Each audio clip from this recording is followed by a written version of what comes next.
Welcome everyone to Tuesday evening class. So I choose this game to show you my game actually from last year.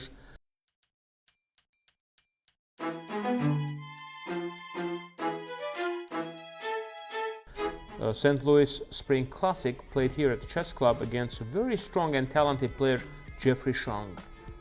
So Jeffery is one of the up and coming top GMs, and his rating at that time was 2652. Slightly, I think maybe slightly higher than me, or maybe, okay, I was 2661, so about same rating. So I'm black in this game. D4, E6. Why do you think I play the move E6? Who can tell me why I'm playing the move E6? What am I offering Jeffrey to go to? Caleb. You want him to play E4 so you can play the... Aha. So if he plays E4, now we transpose into which opening? The French defense. So he could play this. We've had a game before that was a French defense, but he said no. Let's play just a D4. Knight F6. G3. So which opening is he entering into here? Do you know? What is the name of this opening here? He's entering into. Catalan. Neil, Catalan. Okay, Catalan. He wants to put the bishop on G2 and try to have this fianchetto bishop put pressure on this long diagonal. Catalan pressure. I was expecting that. Bishop b4 check. So he played bishop d2. This was a preparation. That tournament was a very successful tournament for me. I won that tournament, clear first place, and kind of was getting a little bit lucky in my preparation. Whatever I prepare, I could get on the board. So when that happens, that's a sign of you're gonna have a good tournament. If you prepare things and those things that you looked before the game appear on the board. So not always that happens. So actually pretty rarely that you have so many. But this was also a preparation, but he was well prepared as well. Okay, the main move here is just to drop a bishop back on e7 and try to claim that the bishop is misplaced on d2. But that's a theoretical discussion there. So I just took and played d5, bishop g2, c6. Idea behind c6 is just to protect my d5 pawn and also try to shut down the bishop on g2. Now he plays knight f3, knight bd7, developing, castle, castle. So now he played a very interesting move, knight d5, which came as a little surprise because according to the rules, did white finish his development? No. No. Right, Neil? That means, is it the right time to attack or try to do any aggressive things? Yeah. No, right? Because you have to usually complete your development before you try to do any attacking ideas, right? Complete development before you start attacking. So, but nowadays with this computers and everything, it's very hard because computer throws an idea out there and go ahead, try to figure out over the board what to do. So this was a sort of a novelty idea that he did. I was familiar with the moves like rook c1 here, even sometimes knight a3, but I wasn't too sure about this move knight e5. So what do you think I should do here? What is the best way to respond against knight e5?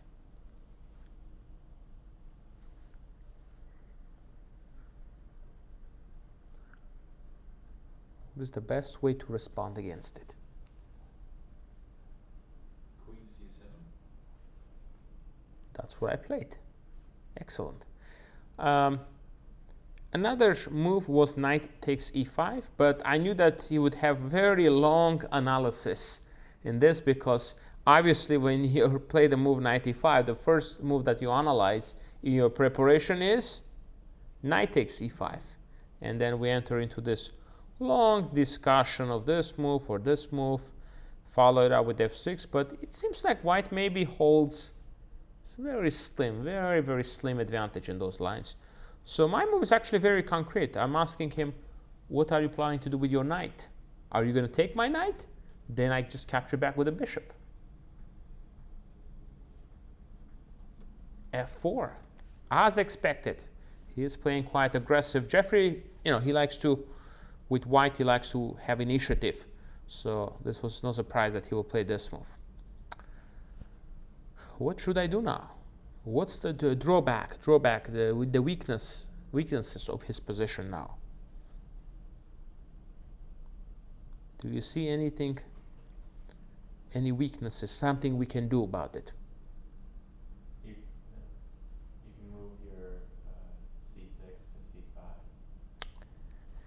to c5. C6, I was thinking about that, but here it felt like things will start to open up, and a rook comes in on c5, x-raying the queen. I wasn't so sure if I'm quite ready for this yet.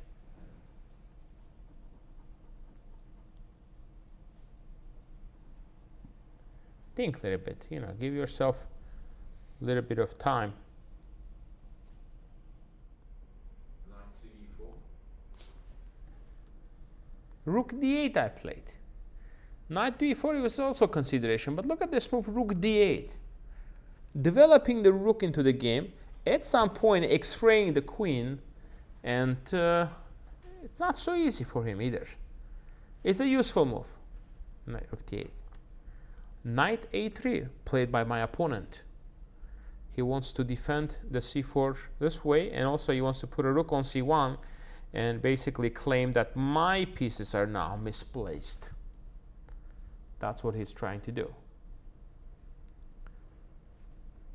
Knight e4, activating my knight and putting pressure on the queen. If he takes, I plan to take back with the pawn. Yes? Question? Yeah, so which I think would happen. So doesn't that leave your pawn unprotected? On e4? Yes, sir.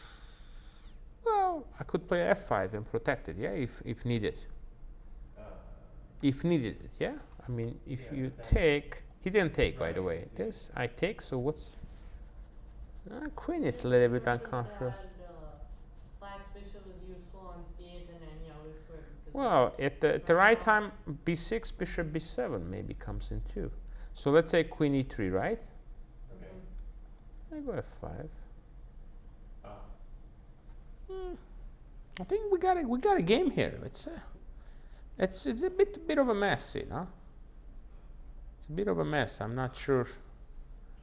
But it feels like it could go either way, because he kind of opened up his king, and if I get the right moment, I can maybe organize an attack. No, but he has a strong knight on e5, definitely.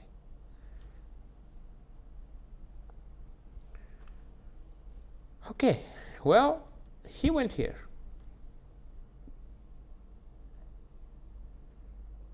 And now he just wants to take it twice. He just takes it twice, and he'll have a nice position. So, no choice. Have to strengthen the position, and then next move I would like to eliminate this strong knight. He played e3, kind of strengthening the position. When opponent knight is in the middle of the board, and you have a knight that can eliminate him, is less active, what are you supposed to do without thinking? Usually. Take it. Absolutely. The knight is very strong here. So, and if you leave that knight, you always have to watch out that knight jumping around, attacking the queen side, king side. So you eliminate powerful knight by capturing it. He takes back. Now, my queen is a little bit misplaced. You agree? It's, if it takes, I don't want to take back this way, then as it passes, oh, I need a good square. I need a good square. I need a good square for my queen. Which square seems to be the logical one? E7. Caleb, absolutely E7. Moving it away from the C file, and now I have some ideas. Jump here if needed, some potential jumps here. Perfect. He plays here now.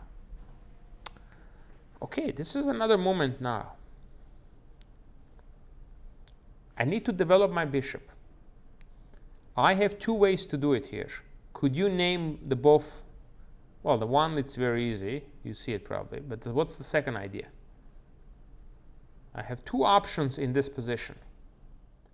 Well, in this kind of structures, you don't want to play c5. That'll open up the position too much. Yes? B5, then bishop a6. B5 or B6? B5. But B5, can't I just take knight B5? Because I have a knight here, right? I can just capture it. Capture, knight takes. Neil? B6, bishop D7, or bishop D7, E8. Yeah, so two options I have. Bishop D7, bishop E8, which I did in the game, or B6. I like bishop A6, a little bit more active. Rook A8, something like that I would prefer. So I play bishop D7. I think B6 would have been a little bit more active. B6 would have been a little bit more active with the idea of bishop A6. Hello. So, Was that your move? yeah. But I think I later on I a little bit regretted playing the bishop D7. I thought, But you won. yeah, well, I won, but Wait, don't you feel like it would have taken too long to develop it if you did it that way?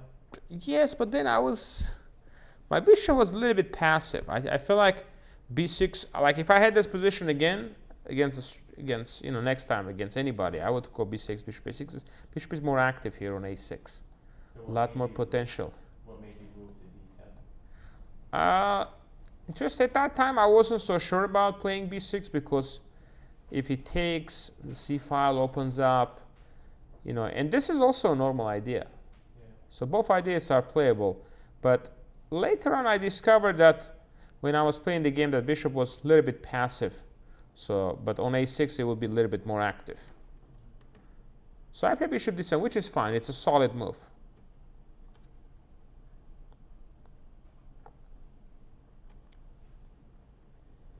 Bishop E8. So he played knight B1. But now, as you can see, it takes him a long time. He played knight A3. Now he goes back to B1 just to try to trade my knight. Bishop E8, normal. Knight C3. Bishop H5. I spent 3 moves, got my bishop to a decent square. What I like about this bishop maneuver, I kept my structure intact. It's all protected. When you make a move like B6, you're a little bit loosening up your pawn structure. This way, structure is very solid. So that's why I prefer this idea. Computer actually like the B6 setup a little bit better because he has a little bit of pressure on me here. He takes. So how should I capture back? I personally would use your pawn on C6, but I don't know if that's right. Any other suggestions? Do we want to give opponent a protected pass pawn? No, right? So, of course we capture back. And plus now we have the C file for the rook, maybe. He takes. He takes. So, we arrived to the following structure here. So I have this pawns similar to his pawns. And what do you think of this position?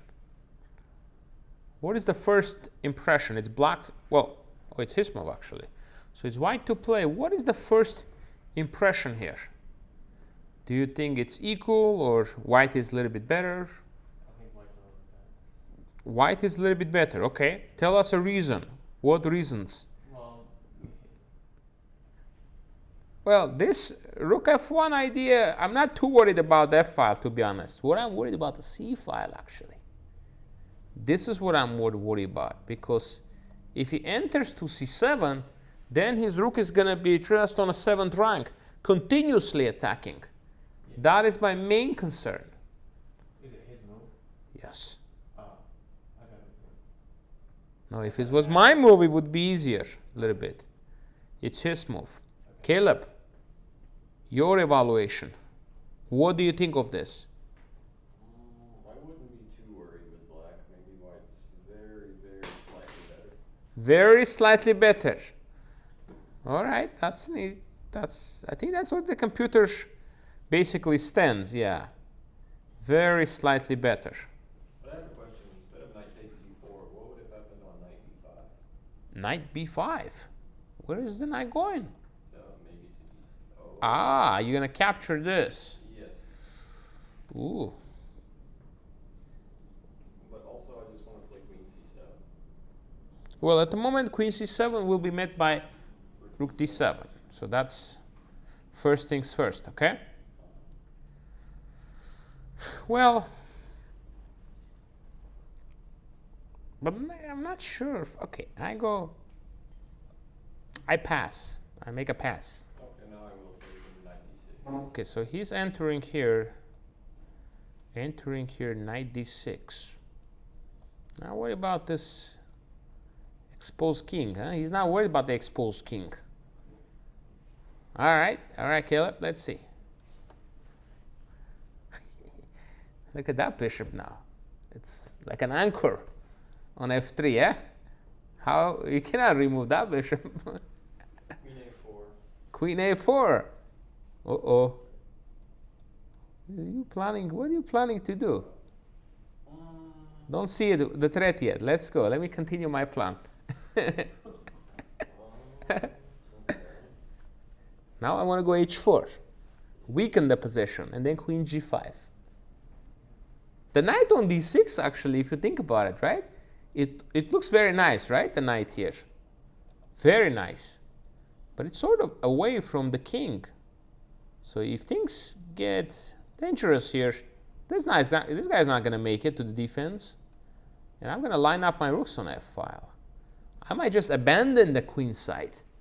Give up all these pawns, a7, b7, in order to do a checkmate with queen g5, h4 ideas. Rook c2. Rook c2. Caleb continues. He believes in the position. Let's see. Rook fc1. Wait, are you serious? King f2. Wait. And? And that's it. I guess so, yeah. Well, maybe I have rook c8. I have rook c8. Okay, but it's not going to work, eh? Just discovery check with the bishop. It was. And the bishop's better Nope. than I thought it was. Bishops are generally better than knights. You know that, right? That's why they're worth a little bit more. They're far range, right? In endgame especially. So bishops, they're a little bit stronger. And this is an example we see here. Both pieces look nice, but the bishop is just more powerful. Would you agree that at the beginning of the game as well? In general, when the game starts, you got to be careful giving up your bishops. You cannot just give up your bishops for no reason. You know, I see that happen all the time. People just make a move, they just give up the bishop. Bishops are a little bit more, in my opinion. At least 3.25 I would give. 3.25 at least. Okay, some positions, knights are more dominant, especially when it's close positions. But you have a lot more positions, in my experience, that the bishops are actually stronger than the knight. Especially in the end games when there are pawns on both sides of the board. If you have pawns on both sides, bishops are stronger. If you have pawn on one side of the board, then which piece is stronger? Usually knight, right? Because he can jump around from the light to the dark squares. Also, your bishops are very effective when you have a passed pawn. And knights are not very effective against the passed pawns usually. I mean, they can try to block, but then they will be very passive. So, back to the game, Caleb. This plan didn't quite succeed because, and you know the funny thing is it's about to be made, and I don't even see a threat yet. Okay? Don't see a threat yet.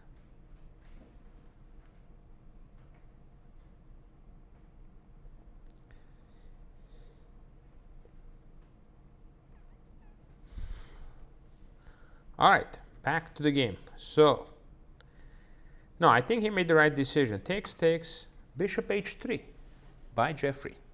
Activating the bishop, putting pressure on e6. He's controlling the c file. It's a little bit of a problem.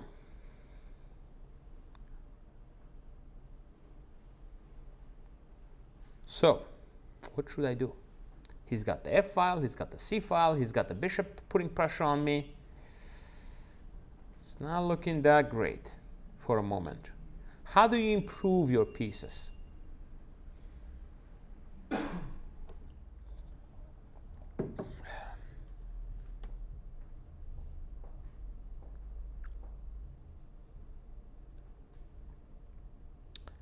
What did like? I thought, okay, first things first. Let me shut down the rook. And I kind of like this bishop there. It's like, it's a nice bishop. It's like threatening something, you know. It's always good to have pieces on active squares, you know. Can I ask, when he did that move, did you also consider that, what if he now sort of retreats the bishop again and accepts that maybe it was a mistake putting it on h3? No, if you go here, exchange them all? if you go here, I think we're just basically shaking hands, you know. I think. I mean, I think everything will come off. Let's say you go here. I take, you take, I take, you take, and I think that might be the outcome, draw. I don't think I can play for a win.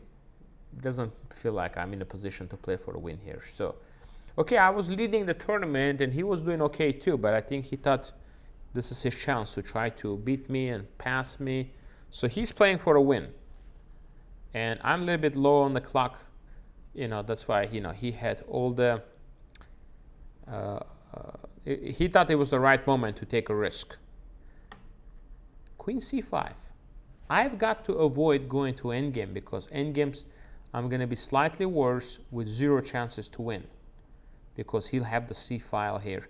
And plus, I have to deal with this weakness. I need the queen on the board to be able to attack this weakness on e3. Okay? So, what should I do? Don't want to necessarily trade queens here.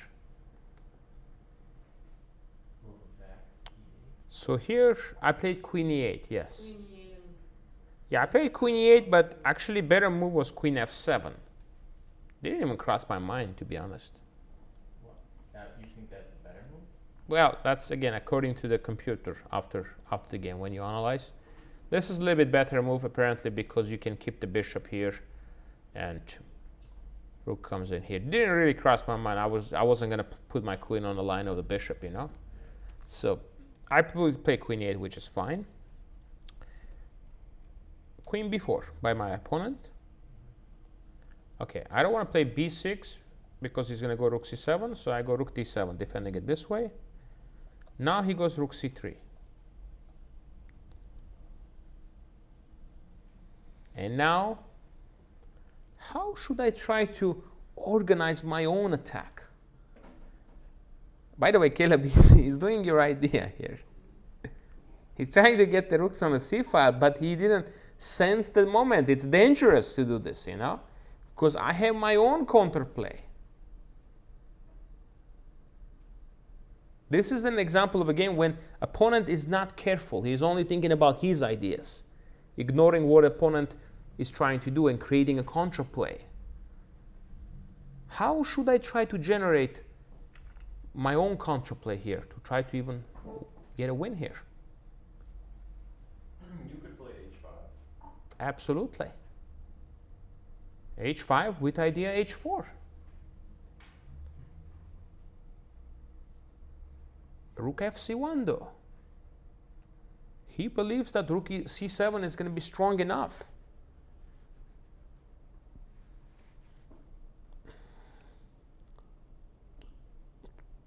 H4. By the way, another idea I had here was queen g6 was a strong idea.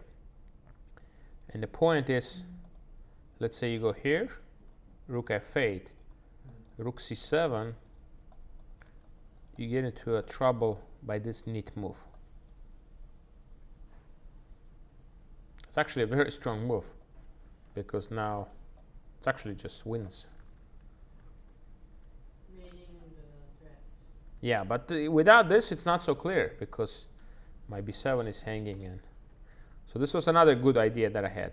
But this was my plan, and you choose a plan, you stick with it. You don't have to always play the computer best moves to win a chess game. You don't actually, because humans, they don't play like a computer. So even if you play a third best move, fourth best move of the computer, as long as you're doing something, you're improving the position, you'll be fine. So I had a plan, so I was just going to stick with my plan here. Now he plays here. And now I realize I'm sort of not in time here. He's just a little bit faster when it comes down to the counterplay. And this pawn on e6 is constantly hanging. It's constantly hanging. You know, I cannot move my queen anywhere because I have to keep protecting this pawn. This is one example why I was like, didn't like this. He goes check, check, check, and you know, it's not good. Suddenly he's mating me. Big trouble. So I can't move my queen yet because of that rook c8 idea. So what did I do here? h4. h4. H4 is But what's the h4? I think there was some problem with this h4. probably was too slow. Yeah, I think rook c7. It's just a little too slow. The bishop. e2, you mean? Excuse me, e2, yeah. Oh, e2. Yeah. What's the plan? Um, Let's say he stays with the program. yeah. I was thinking, let him now move your bishop to c4. c4. Yeah. Let him take. I don't know what you would do with his rook at that point, but that blocks his other rook. Okay, so now Takes, take him. takes. Yeah. Okay, so take him. Okay. And Now this guy's yeah, hanging. now you're screwed. Yeah. Okay. So that's And then b3, rook c7. Yeah. Now you have to be very careful. There's bishop on. yeah. I kept calculating. I kept realizing that, you know, my problem is this bishop. It's just too active. So when opponent has an active piece, what do? Exchange it. Exchange it. So correct move is? Bishop g4. Absolutely bishop g4. If he takes, he doesn't have much. I mean, this was the line. Take, take, take, take. I go here. Even the queen. Yes. Well, the problem I have, it's not like I didn't want to move the rook. I don't have a useful move to play this with. And ideally, I want to put it on f file. Ideally. But I can't. That queen is on the way. And I can't play queen g6 because so I had all these problems to deal with. So I say, okay, just going to go for it. I had about 5 minutes here left. It was, time-wise, it wasn't looking good. I was getting a little bit worried. Time pressure is looming, you know. And, okay, if he takes, it's just a draw, probably. But he's, again, very aggressively playing for a win. Bishop f1. And he's threatening bishop b5. And if I play a move like a6, he goes rook c7, and he gets in and not so good. This is where I realize this is the moment to go for it. We have no time to defend against the bishop b5 threat. We have to go for the immediate counterplay. And which move is going to give the counterplay? Queen g6, h4. Much better suggestion, yes. h4. Let's open up that king. And here he makes the mistake. So the key line here is bishop b5.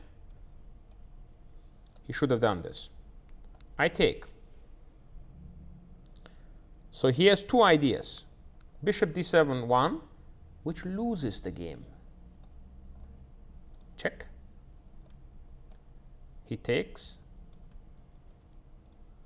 Check. And look at that king. Despite the material advantage, he cannot escape the mating net. Queen f2 will be mate. Yeah. Okay. So, I mean, he has a check here. No problem. No more checks. And he's in that net because of this bishop.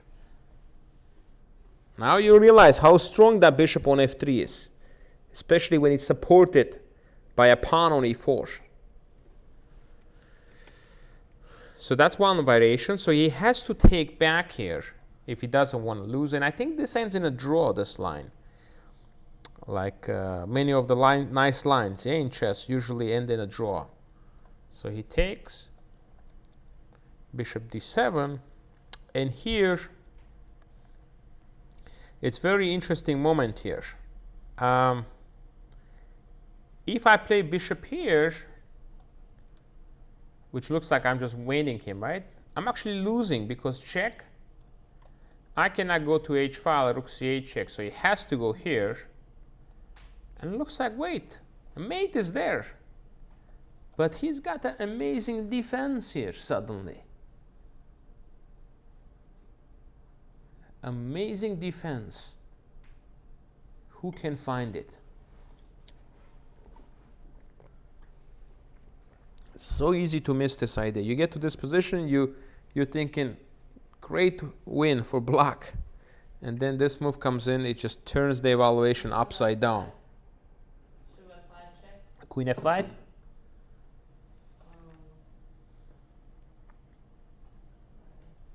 You just delayed it, right? You just delayed the threat of queen h1. Who can see that defensive resource here, huh? And then queen would take from there. So Well, we checkmate. I'm threatening mate now. Mate. So what would be the defense idea? Concrete. Because you have to do something about queen h1. Yes. Does rook c2 work? Rook c2. Rook c2. Because I'm thinking the king can run away. It does run away, but very, very brief. Very briefly.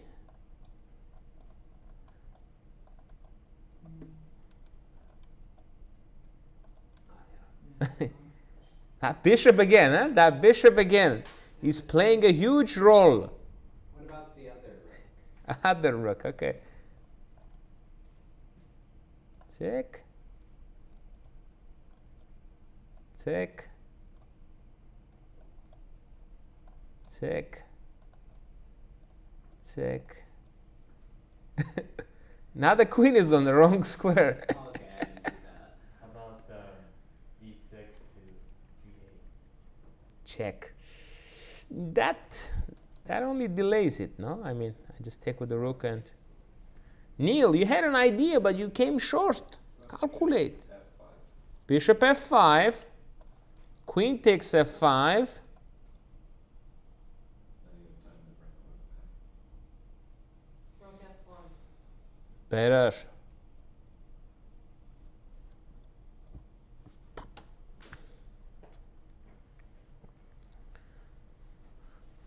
When you're under attack, which pieces are usually good to have around that can guard a lot of squares?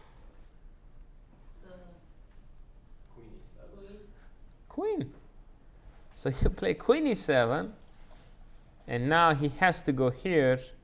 I go here and exchanges the queens. Okay, but don't worry, we're not losing here. We just need to make the right decision here.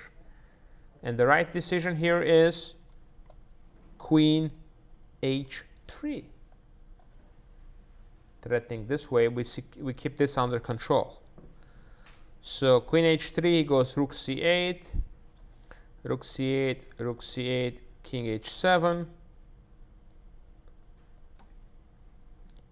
queen h7, and queen f8, queen g3, king f1, and just queen g3 check. And if he goes here, he actually loses the game. Check,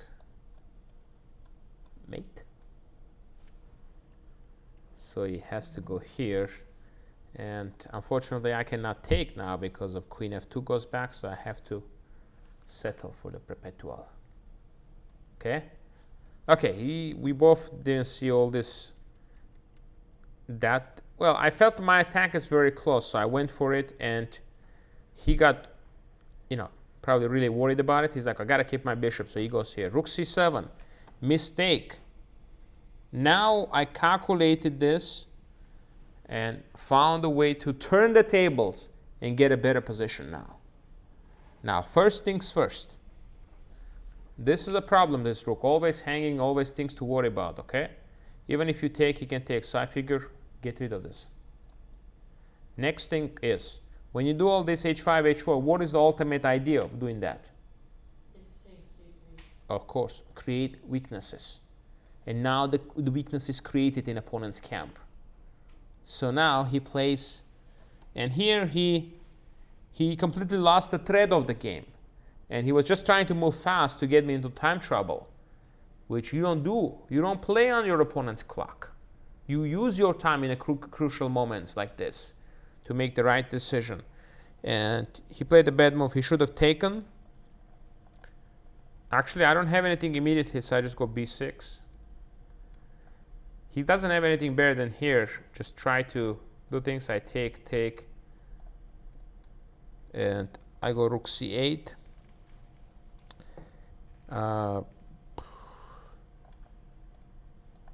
Check, king g1. Yeah, it looks like, sorry. Okay, rook takes b2. And looks like it's roughly equal. I mean, it's better to be black than white here, obviously. But I don't know if there is a breakthrough plan. Okay? So, that was the idea, and he really panicked here. He played the move h3. That's a very risky move, because if my queen ever lands to f2, you know what's going to happen here. Game over. So he was really worried about this h3. Now I found the idea here. I spent the remaining of my time, and I was down a minute, but I found the idea, and it was over. There's nothing he could have done to escape from the defeat. Black to play. Who can find a winning move here? By the way, there is actually a problem, no? If it takes, I mean, this is hanging. Oh yeah.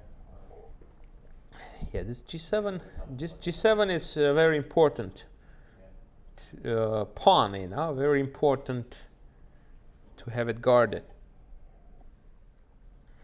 Queen to g6. Excellent move. Moving to h6 if he takes the bishop. Bravo, bravo. Queen is going to h6. That is the idea.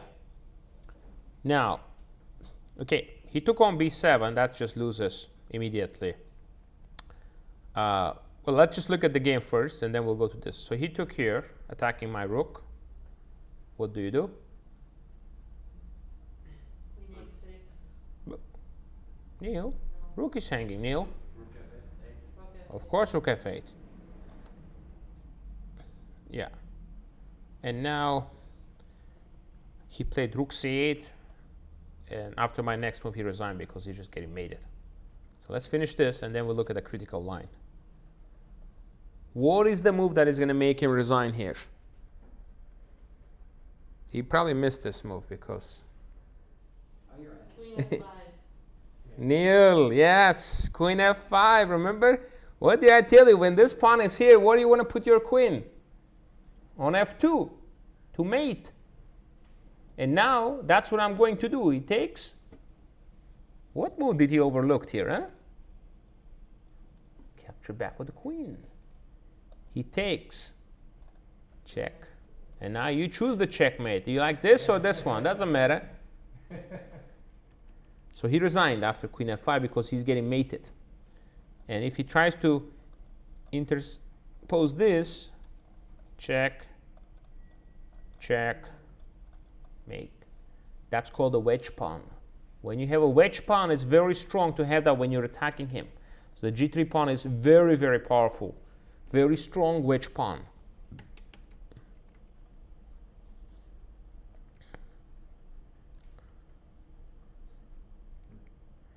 So the critical line is this, actually. Yeah, this rook c8 is just losing, so that's just a bad move. So the critical line here would have been the following one. He takes.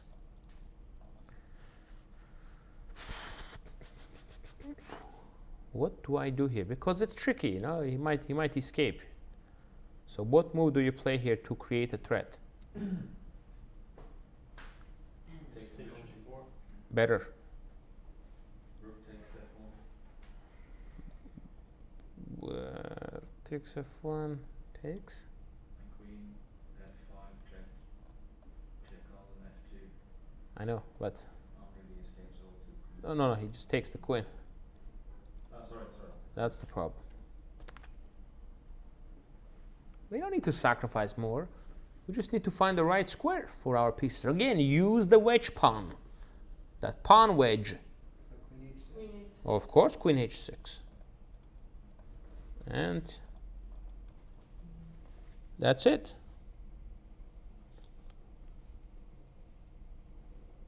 Actually, wait, this queen.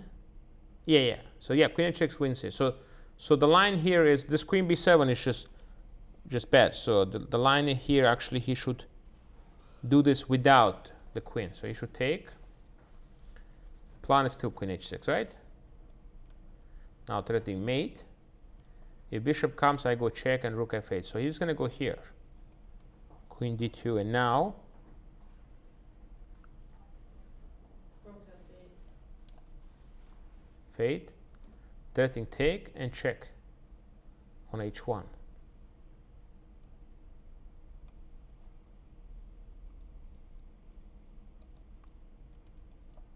g5,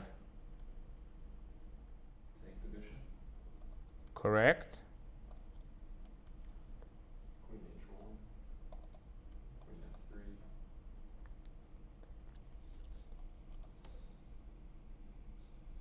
Or actually, you You can can just. actually trade that for Yeah. g2 because king is Yeah. in the square.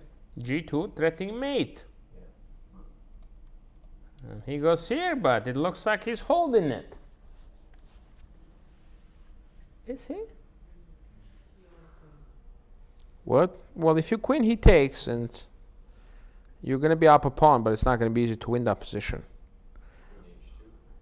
Queen h2. Queen h2. Quiet move. A neat move that wins the game. And now you're ready to play g1, check, and pick up the, get a new queen in exchange. That's a very strong idea, queen h2. And if the king moves away, then he's blocking the rook.